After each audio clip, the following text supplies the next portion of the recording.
Чекувам овој судски совет да донесе правична пресуда и толку.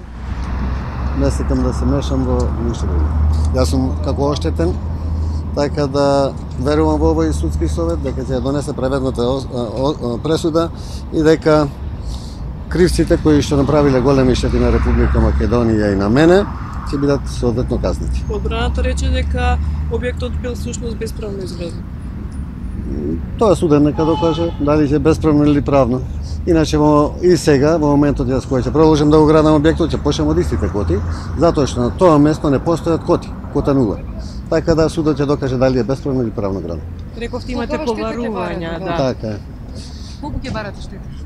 Тоа се вештачења прават специјалното обвинителство, како што видов дека има вештачење на 16 милиони евра, моето вештачење на 18 милиони евра за основните штети, плюс изгубените добивки и стресови, околу 55 милиони евра е барањето.